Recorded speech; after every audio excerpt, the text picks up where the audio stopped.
Hello everyone. Today we are going to discuss BEGC 112 Block 2 First Unit. Unit 5 The Early 20th Century British Novel Social and Cultural Context. അഞ്ചാമത്തെ unit എന്നുള്ളതാണ് കാണിക്കുന്നത്. അഥവാ second ബ്ലോക്കിലുള്ള first unit ആയിട്ടുള്ള the early 20th century British novel social and cultural context.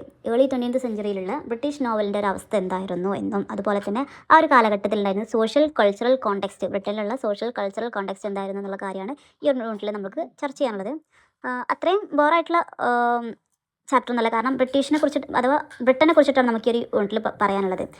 1900 മുതൽ ഏകദേശം 1930-40 ആ ഒരു സമയം ആകുമ്പോഴേക്ക് ബ്രിട്ടീഷിൻ്റെ ഒരു അവസ്ഥ, ആ ഒരു ബ്രിട്ടീഷ് രാജ്യത്തിൻ്റെ ഒരവസ്ഥ എന്തൊക്കെയാണ്, അവിടെ പൊളിറ്റിക്കൽ എക്കണോമിക്കലായിട്ടുള്ള ഒരുപാട് മാറ്റങ്ങളും കാര്യങ്ങളൊക്കെ അവിടെ സംഭവിച്ചിട്ടുണ്ട്. അപ്പം ഈ ഒരു വേൾഡ് വാറൊക്കെ ഒരുപാട് ഇമ്പാക്റ്റ് ആ ബ്രിട്ടൻ എന്ന് പറയുന്ന രാജ്യത്തിന് ഉണ്ടാക്കിയിട്ടുണ്ട്. അപ്പം ആ ഒരു കാര്യങ്ങളൊക്കെയാണ് ശരിക്കും നമുക്ക് ഈ ഒരു യൂണിറ്റിൽ പഠിക്കാനുള്ളത്. അപ്പം ഇൻട്രൊഡക്ഷൻ ആയിട്ട് പറയുന്നത് നമ്മൾ ഓൾറെഡി മോഡേണിസത്തെക്കുറിച്ച് ഒരുപാട് ചർച്ച ചെയ്തിട്ടുണ്ടല്ലോ അല്ലേ. അപ്പം മോഡേണിസം എന്ന് പറഞ്ഞാൽ എന്താണ്, ഒരു പഴയ രീതിയിൽ നിന്ന് മാറിയിട്ടുള്ള പുതിയ ഐഡിയാസൊക്കെ അവതരിപ്പിക്കുന്ന രീതി, അതിനെയാണ് എന്ത് പറയുന്നത് മോഡേണിസം എന്ന് പറയുന്നത്. പുതിയ സ്റ്റൈല്, പുതിയ സ്ട്രക്ചേഴ്സൊക്കെ സ്വീകരിച്ചിട്ടുള്ള ഒരു മെത്തേഡിനെയാണ് എന്ത് പറയുന്നത് മോഡേണിസം എന്ന് പറയുന്നത്. പക്ഷേ ക്രിസ് ബാൾഡിക് പറഞ്ഞിട്ടുള്ള എന്താ വെച്ചാൽ, ഈ ഒരു മോഡേണിസം എന്ന് പറയുന്ന സംഭവം മനസ്സിലാക്കാൻ ശരിക്കും നമ്മൾ അതിൻ്റെ പുതുമ അല്ലെങ്കിൽ അതിൻ്റെ ഒറിജിനാലിറ്റി മാത്രം നോക്കിയാൽ ശരിക്കും നമുക്ക് മോഡേണിസം എന്താണെന്നുള്ളത് നമുക്ക് ഒരിക്കലും മനസ്സിലാക്കാൻ പറ്റില്ല.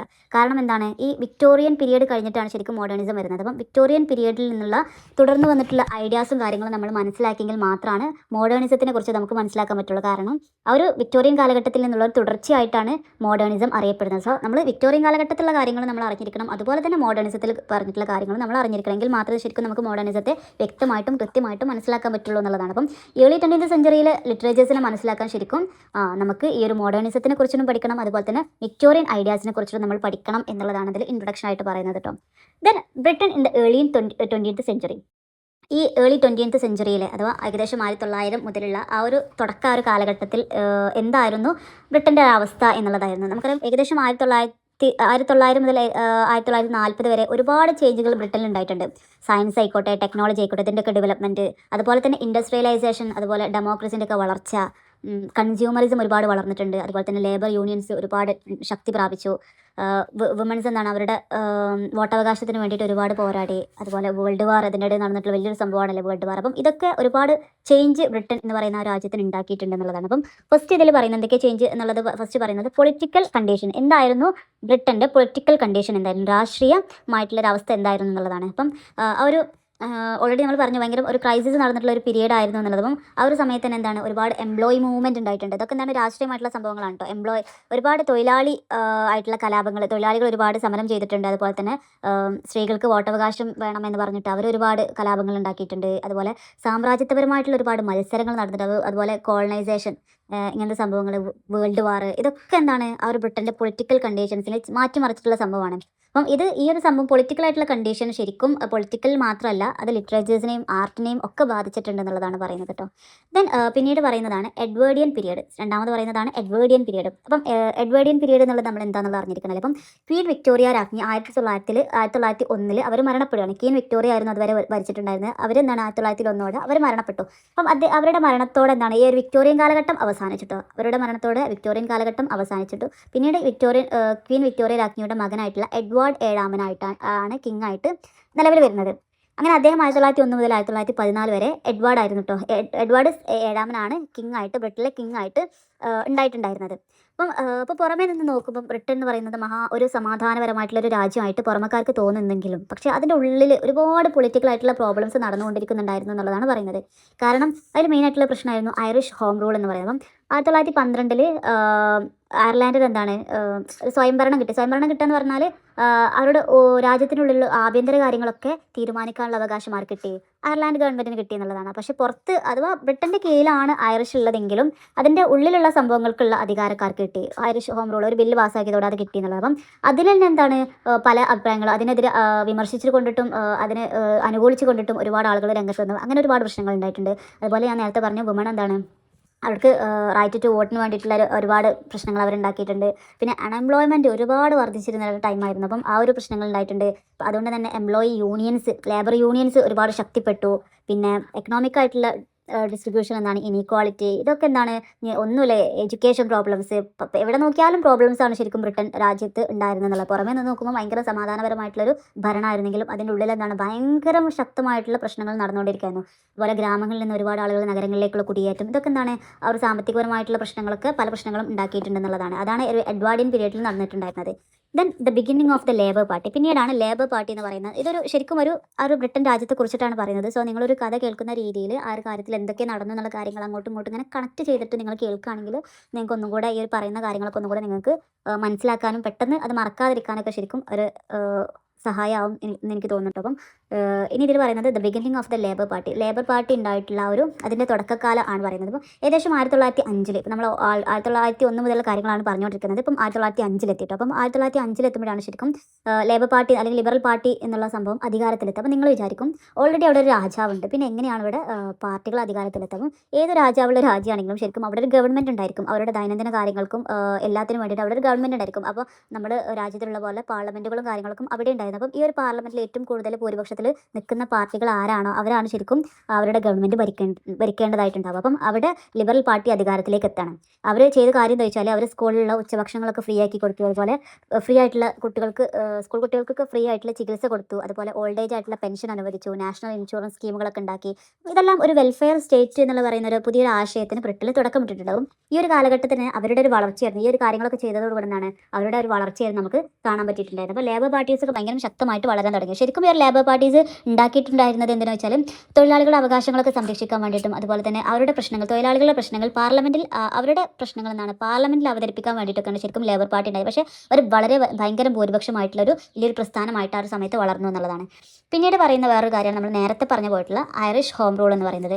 1912 ശരിക്കും ബ്രിട്ടീഷ് സർക്കാർ എന്താണ് ഈ ഒരു ഹോം റൂൾ എന്നുള്ള സംഭവം, ആ ഒരു ഹോം റൂൾ ബില്ല് അവർ പാസ്സാക്കി. ആ ഒരു സമയത്ത് ചിലർ എന്താണ് ഇതിനെ അനുകൂലിച്ചു, ചിലർ ഇതിനെ പ്രതികൂലിച്ചു. അപ്പം അയർലാൻഡിൽ നിന്നുള്ള ആളുകൾ തന്നെ പല ആൾക്കാർക്കും പല അഭിപ്രായം. ചിലർ പറയും നമുക്ക് എന്താണ് സ്വന്തമായിട്ടുള്ളൊരു രാജ്യം ആവണം എന്നുള്ളത് പറയും, അതുപോലെ തന്നെ അതിലുള്ള മറ്റുള്ള പറയും നമുക്ക് വേണ്ട, നമുക്ക് ബ്രിട്ടൻ്റെ ഭാഗമായിട്ട് തന്നെ തുടരുകയാണ് നമുക്ക് നല്ലത് എന്നുള്ള രീതിയിൽ പറയും. അപ്പം അവർ തമ്മിൽ തന്നെ അങ്ങോട്ടും ഇങ്ങോട്ടും ഭയങ്കരമായിട്ട് പ്രശ്നങ്ങളുണ്ടായി. അങ്ങനെ 1916 ഈ ബില്ല് പാസ്സാക്കിയത് 1912 1916 എന്താണ് സിൻ ഫെയിൻ എന്ന് പറയുന്ന ഒരാളുടെ നേതൃത്വത്തിൽ എന്താണ് ഈസ്റ്റർ റൈസിംഗ് എന്ന് പറയുന്ന ഒരു വലിയൊരു കലാപം നടക്കുകയാണ്. പക്ഷേ ഈ ഒരു കലാപം നടന്നതുകൂടെ ബ്രിട്ടീഷ് സൈന്യം എന്താണ് ഈ ആളുകളെ മുഴുവൻ അടിച്ചമർത്തി, അതിലുള്ള ഒരുപാട് നേതാക്കളെ കൊല ചെയ്യപ്പെട്ടു. അപ്പം ഈ ഒരു സംഭവം അയർലാൻഡിൻ്റെ ഒരു സ്വാതന്ത്ര്യ സമരത്തിന് വലിയ പിന്തുണ ലഭിക്കാൻ കാരണമായി. കാരണം എന്താണ് ഇതൊക്കെ ഇങ്ങനെയൊക്കെ സംഭവിച്ചതോടുകൂടെ ഈ ബ്രിട്ടൻ്റെ ഭാഗമായിട്ട് തുടരണ്ട എന്നുള്ള തോന്നൽ ആർക്ക് തോന്നി? ഈ ഒരു ഐറിഷ് ആളുകൾക്ക് തോന്നി എന്നുള്ളത്. അപ്പം അതുകൊണ്ട് തന്നെ അവർക്ക് പിന്നീട് അവരുടെ സ്വാതന്ത്ര്യ സമരത്തിന് വേണ്ടിയിട്ടുള്ള ഒരുപാട് പിന്തുണ ലഭിക്കാൻ ഈ ഒരു അടിച്ചമർത്തലും കാര്യങ്ങളൊക്കെ എന്താണ് ഇതിനൊക്കെ കാരണമായി എന്നുള്ളതാണ്. അങ്ങനെ 1920 അയർലാൻഡ് വിഭജിക്കുകയുണ്ടായി. ദെൻ 1921 എന്താണ് അവർക്ക് ഒരു സ്വയം ഭരണ രാജ്യമായിട്ട് അവർ മാറി എന്നുള്ളതാണ്. പിന്നീട് വേറൊരു കാര്യം ഇതിൽ പറയുന്നതാണ് വേൾഡ് വാർ ഫസ്റ്റ് എന്ന് പറയുന്നത്. ഈ നമുക്കറിയാം വേൾഡ് വാർ എന്ന് പറയുന്നത് യൂറോപ്പിനെയും അതുപോലെ തന്നെ ബ്രിട്ടനെയും എത്രത്തോളം അത് ബാധിച്ചിട്ടുണ്ടെന്ന് നമുക്കറിയാം. ഈ യൂറോപ്പിൽ ഭീകരമായിട്ടുള്ളൊരു സംഭവമായിരുന്നു. നിരവധി പട്ടണങ്ങൾ നശിച്ചു, നിരവധി നഗരങ്ങൾ നശിക്കപ്പെട്ടു. 1914 മുതൽ 1918 വരെ ആയിരുന്നു കേട്ടോ വേൾഡ് വാർ, ഒന്നാം ലോക മഹായുദ്ധം നടന്നിട്ടുണ്ടായിരുന്നു. അപ്പം ഈ ഒരു കാലഘട്ടത്തിൽ എന്താണ് ഭയങ്കരമായിട്ടുള്ള പ്രക്ഷോഭങ്ങളും അതുപോലെ ഭയങ്കരമായിട്ടുള്ള നശീകരണങ്ങളും ആ ഒരു ബ്രിട്ടനെയും ആ യൂറോപ്പിനെ മുഴുവൻ പിടിച്ചു കുലുക്കിയിട്ടുണ്ട് എന്നുള്ളതാണ്. അപ്പം എന്താണ് ഈ വേൾഡ് വാർ ഉണ്ടാവാൻ കാരണം? യൂറോപ്യൻ രാജ്യങ്ങൾ തമ്മിലുള്ള ഭയങ്കരമായിട്ടുള്ള അധികാര പ്രശ്നങ്ങൾ തന്നെയായിരുന്നു മെയിനായിട്ടുള്ള കാരണം. അതുപോലെ കോളനികൾ, പല രാജ്യങ്ങളിലും കോളനികൾ ഉണ്ടായിരുന്നു യൂറോപ്യൻ രാജ്യങ്ങൾക്ക്. പോർച്ചുഗലിനായിക്കോട്ടെ അല്ലെങ്കിൽ നമ്മുടെ ബ്രിട്ടനായിക്കോട്ടെ, ഓരോ രാജ്യത്തിനും എന്താണ് നിരവധി കോളനികൾ ഉണ്ടായിരുന്നു. അപ്പം ഇതിന് ഒക്കെ വേണ്ടിയിട്ടുള്ള ഒരുപാട് മത്സരങ്ങൾ നടക്കുകയുണ്ടായി. അപ്പം അത് കോളനികൾ പിടിച്ചെടുക്കാനുള്ള ഒരുപാട് മത്സരങ്ങൾ. അപ്പം ഇതിലൂടെയൊക്കെയാണ് ശരിക്കും ആ ഒരു വേൾഡ് വാർ പൊട്ടിപ്പുറപ്പെടുന്നത്. അപ്പോൾ ഇതിനൊരു ഇമ്പാക്റ്റ് ആയിട്ട് പറയുന്നത് എന്താ വെച്ചാൽ ഏകദേശം 85 ലക്ഷത്തോളം സൈനികരാണ് ആ ഒരു ഒന്നാം വേൾഡ് വാറിൽ നശിക്കപ്പെട്ടിട്ടുണ്ടായിരുന്നു. അപ്പം നമ്മൾ നേരത്തെ പറഞ്ഞു ഒരു വേൾഡ് വാറിൻ്റെ സമയത്ത് ആ ഒരു സൊസൈറ്റി മുഴുവൻ സ്റ്റെക്കായിട്ടുണ്ടായിരുന്നു. എന്തുകൊണ്ടാണ് സ്റ്റെക്കായത്? ഒരുപാട് ലക്ഷക്കണക്കിന് ആളുകളാണ് ശരിക്കും അതിലൊക്കെ മരണപ്പെട്ടിട്ടുള്ളത്. അപ്പോൾ ഒരുപാട് സൈനികർ മരിച്ചു. അങ്ങനെ സാമ്പത്തികമായിട്ടും സോഷ്യലായിട്ടും ഒരുപാട് പ്രോബ്ലംസ് ഉണ്ടായി. അതുപോലെ അവർക്ക് എന്താണ് അവരുടെ ഉപജീവന മാർഗ്ഗം, ഓരോ കുടുംബത്തിനും എന്താണ് അവരുടെ ഉപജീവന മാർഗ്ഗം നഷ്ടപ്പെടാൻ തുടങ്ങി. ഭക്ഷ്യക്ഷാമങ്ങൾ ഉണ്ടായി. അതുപോലെ ഇത് മെൻ്റലി തന്നെ അവർ ഒരുപാട് പ്രോബ്ലംസ് ഉണ്ടാക്കാൻ അത് കാരണമായിട്ടുണ്ടെന്നുള്ളതാണ്. അപ്പം അതാണ് ഒരു വേൾഡ് വാറും ആ ഒരു ബ്രിട്ടനും തമ്മിലുള്ളൊരു ബന്ധം എന്ന് പറയുന്നത് കേട്ടോ. ദെൻ പിന്നീട് പറയുന്നതാണ് the social and cultural context. ഒരു സോഷ്യൽ കൾച്ചറൽ കോണ്ടെക്സ്റ്റ് എന്തായിരുന്നു എന്നുള്ളതാണ്. അതിൽ ഫസ്റ്റ് പറയുന്നതാണ് ഇക്കണോമിക് ചേഞ്ചസ്.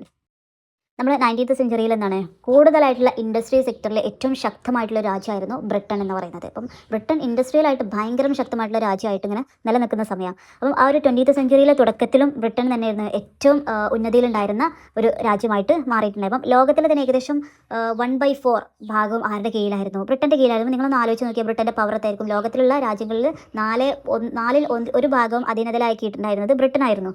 അവരെന്താണ് ഓരോ കോളനികളിൽ നിന്നും റോ മെറ്റീരിയൽസ് ഒക്കെ ശേഖരിച്ചെന്താണ് ഒരു ഇൻഡസ്ട്രിയലായിട്ട് വളരെയധികം അവർ വ്യാപിച്ചിരുന്ന ഒരു സമയമായിരുന്നു.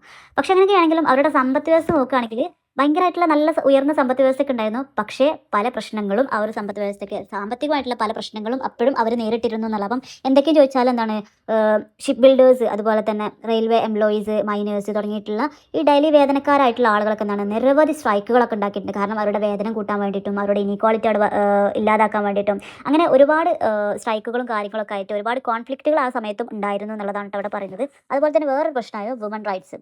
സ്ത്രീകൾ എന്താണ് അവകാശങ്ങൾക്ക് വേണ്ടിയിട്ട് പോരാടാൻ തുടങ്ങി. അവർക്ക് വോട്ടവകാശം വേണം, അവർക്ക് സ്വന്തമായിട്ട് ജീവിക്കാനുള്ള അവകാശം വേണം എന്നൊക്കെ പറഞ്ഞിട്ട് ഭയങ്കരമായിട്ട് പ്രശ്നങ്ങളായി. അതിൽ ഒരു പറയുന്നൊരു കാര്യമാണ് ന്യൂ വുമൺ എന്ന് പറയുന്ന ഒരു ഐഡിയ. ന്യൂ വുമൺ എന്നൊരു ഐഡിയ വന്നത് എന്താ വെച്ചാൽ ജെൻഡർ റൂൾസിനൊക്കെ എന്താണ് വെല്ലുവിളിച്ചു കൊണ്ടിട്ടുള്ള സ്ത്രീകളെയാണ് ന്യൂ വുമൺ എന്ന് വിളിച്ചിട്ടുണ്ടായിരുന്നത്. ജെൻഡർ റൂൾസിന് അഥവാ ആണും പെണ്ണും തമ്മിലുള്ള ഒരു വ്യത്യാസം പറയുന്ന ഒരു ജെൻഡർ റൂൾസ് ഉണ്ടല്ലോ. അപ്പം അതിനെയൊക്കെ വെല്ലുവിളിച്ചിരുന്ന സ്ത്രീകളെ എന്ത് വിളിച്ചു?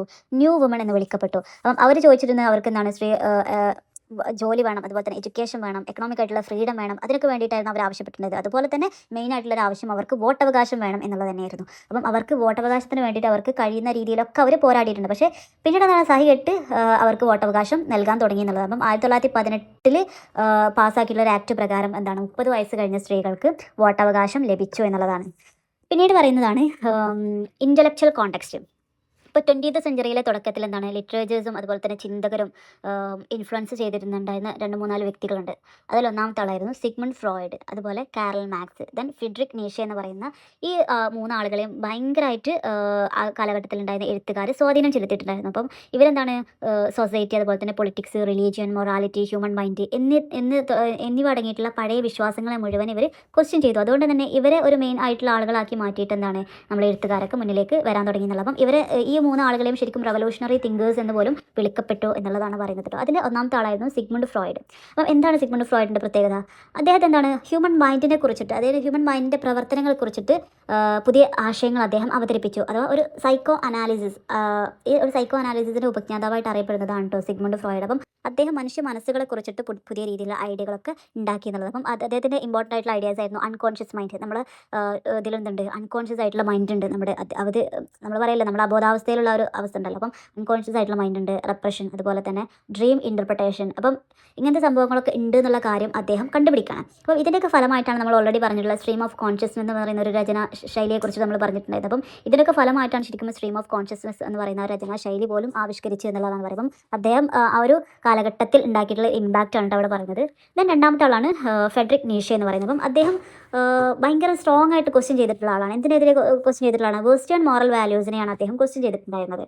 അദ്ദേഹത്തിൻ്റെ മെയിൻ ഐഡിയ എന്ന് പറയുന്നത് ഗോഡ് ഈസ് ഡെഡ്, ഗോഡ് മരിച്ചു പോയിരിക്കുന്നു. ദെൻ പഴയ ട്രഡീഷണൽ ആയിട്ടുള്ള ക്രിസ്ത്യൻ ബിലീവ്സിനെ അല്ലെങ്കിൽ ക്രിസ്ത്യൻ മൊറാലിറ്റിയെ മുഴുവൻ ചോദ്യം ചെയ്തിട്ടുള്ള ഒരു വ്യക്തി കൂടായിരുന്നു അദ്ദേഹം. സോ ഇതും പല എഴുത്തുകാരെയും സ്വാധീനിച്ചിട്ടുണ്ട് ആ ഒരു കാലഘട്ടത്തിൽ എന്നുള്ളതാണ് പറയുന്നത്. അതുപോലെ തന്നെ ജെയിംസ് ഫ്രേസർ അതും വേറൊരു വ്യക്തിയായിരുന്നു. അപ്പോൾ അദ്ദേഹം ഒരു ആന്ത്രോപോളജി എന്ന് പറയുന്ന മനുഷ്യനെ കുറിച്ചിട്ട് പഠിക്കുന്ന ഒരു ശാസ്ത്രശാഖയാണല്ലോ ആന്ത്രോപോളജി. അപ്പം ഇതിലും അദ്ദേഹത്തിൻ്റെതായിട്ടുള്ള ഒരുപാട് കഴിവുകൾ വന്നിട്ടുണ്ട്. ഇതും പല എഴുത്തുകാരെയും പിന്നീട് സ്വാധീനിക്കപ്പെട്ടിട്ടുണ്ട് എന്നുള്ളതാണ് പറയുന്നത്. ദെൻ ലാസ്റ്റ് ഒരു യൂണിറ്റിൽ പറയുന്ന കാര്യം the British novel in the early 20th century.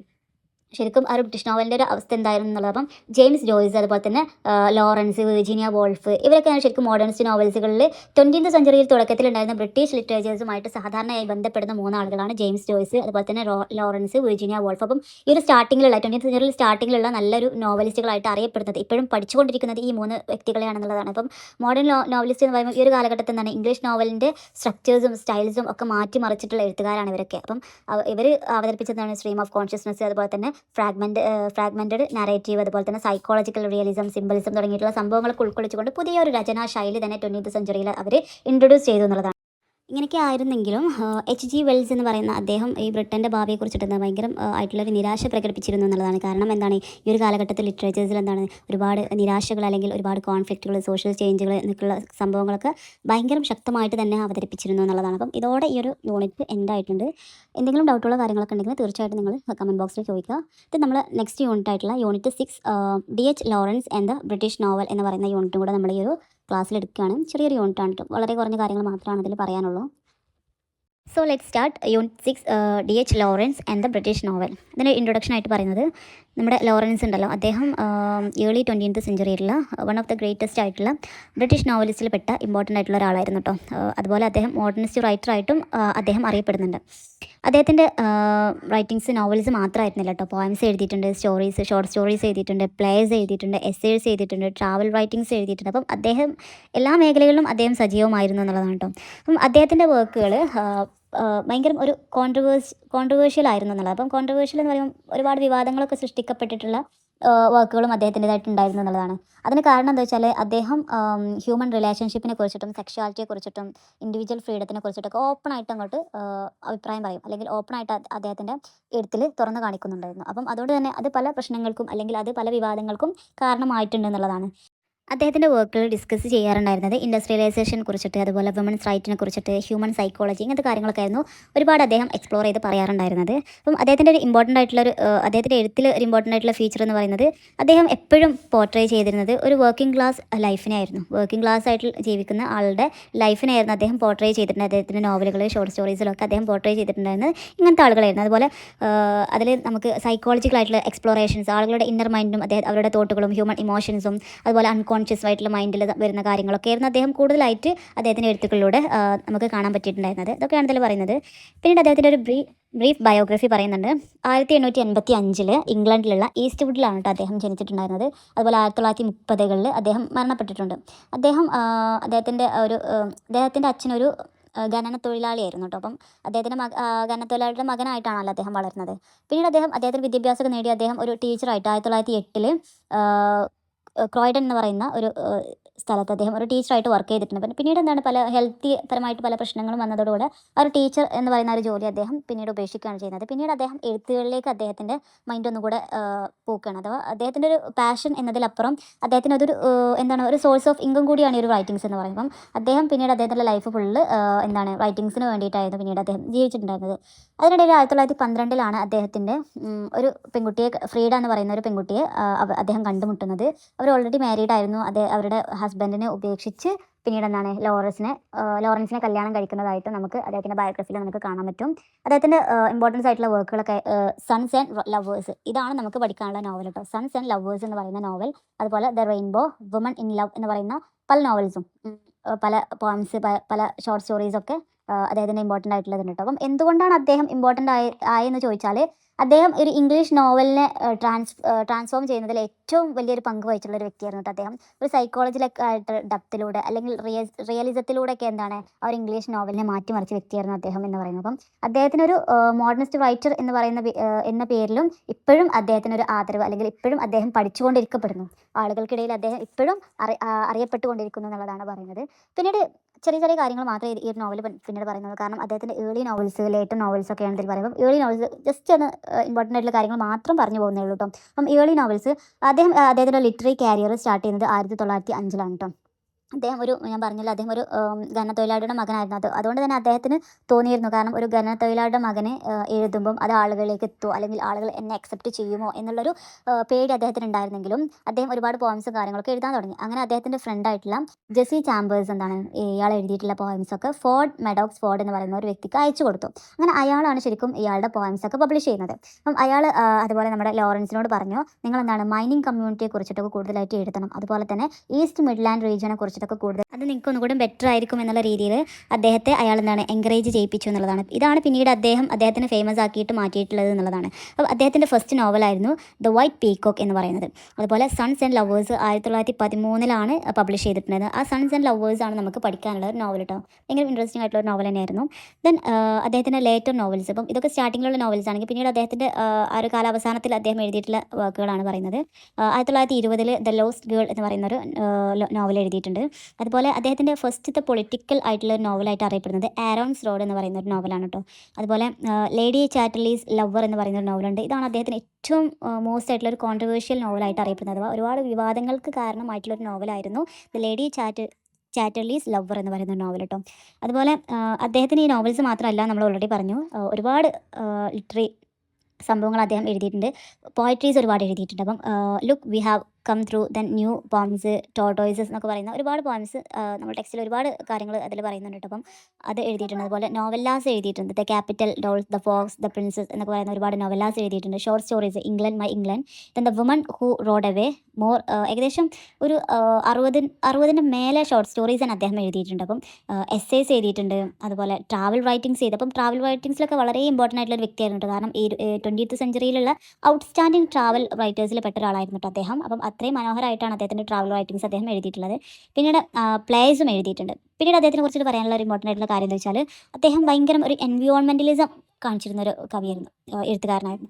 കാരണം നേച്ചറുമായിട്ടുള്ള അത്രയും നല്ലൊരു ബന്ധം, ഒരു നല്ലൊരു കണക്ഷൻ അദ്ദേഹത്തിന് ഉണ്ടായിരുന്നു എന്നുള്ളതാണ് അതിൽ പറയുന്നത്. കാരണം അദ്ദേഹത്തിൻ്റെ റൈറ്റിങ്സിലൊക്കെ എന്താണ് നേച്ചറിന് ഒരുപാട് ഇമ്പോർട്ടൻസ് കൊടുക്കുന്നതും അല്ലെങ്കിൽ നേച്ചറിനെ ഒരുപാട് അതിൽ ഉൾക്കൊള്ളിക്കുന്നതായിട്ട് നമുക്ക് കാണാൻ പറ്റും. അപ്പം അദ്ദേഹത്തിന് അറിയപ്പെടുന്ന എന്താണ്, ഏർലി എൻവിയോൺമെൻറ്റൽ തിങ്കർ എന്നുള്ള രീതിയിലും അദ്ദേഹത്തെ അറിയപ്പെടുന്നുണ്ട് എന്നുള്ളതാണ് പറയുന്നത്. അപ്പം ഇതാണ് ഈ ഒരു ഫസ്റ്റ് സെക്കൻഡ് യൂണിറ്റുകൾ. സോ എന്തെങ്കിലും ഡൗട്ടുള്ള കാര്യങ്ങളൊക്കെ ഉണ്ടെങ്കിൽ തീർച്ചയായിട്ടും കമൻറ്റ് ബോക്സിൽ ചോദിക്കാം കേട്ടോ.